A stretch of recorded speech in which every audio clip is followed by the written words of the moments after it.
Bismillahirrahmanirrahim. Assalamualaikum warahmatullahi wabarakatuh. Perkenalkan, nama saya Sabit Nasiruddin dengan NIM 20223.024 dari program studi Desain Komunikasi Visual.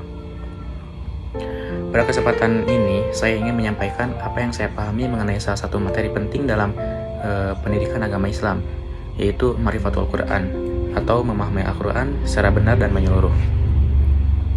Pertama-tama, apa itu Ma'rifatul Quran? Secara sederhana, ma'rifah berarti mengenal. Maka Ma'rifatul Quran adalah usaha untuk mengenal Al-Quran lebih dalam, bukan sekedar menghafal ayat-ayatnya, tetapi memahami dari mana ia berasal, bagaimana ia diturunkan, serta peran besarnya bagi kehidupan manusia. Yang pertama, hakikat Al-Quran. Al-Quran adalah kalam atau firman Allah yang diturunkan kepada Nabi Muhammad SAW melalui malaikat Jibril. Di dalamnya terdapat petunjuk akidah, ibadah, akhlak, dan aturan hidup yang menentukan manusia menuju jalan yang benar dan penuh keberkahan. Yang kedua, turunnya wahyu.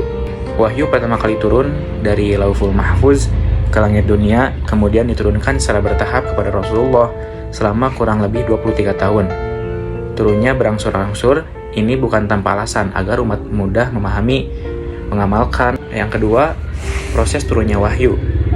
Wahyu pertama kali turun dari Lauhul Mahfuz ke langit dunia, kemudian diturunkan secara bertahap kepada Rasulullah SAW selama kurang lebih 23 tahun.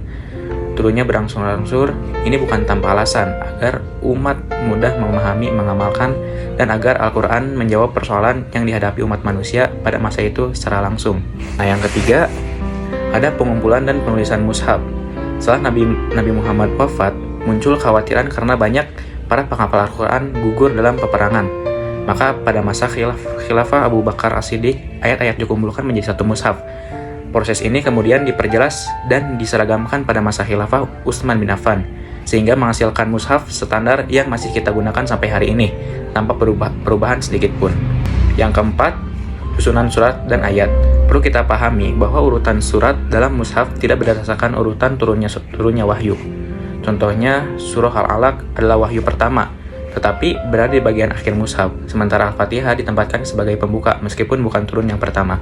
Susunan ini sudah ditetapkan berdasarkan hikmah Allah dalam pembimbingan Rasulullah agar Al-Quran mudah dibaca, dipelajari, dan diamalkan. Yang kelima, peran Al-Quran dalam kehidupan. Sampai hari ini, Al-Quran menjadi pedoman yang paling lengkap bagi umat Islam.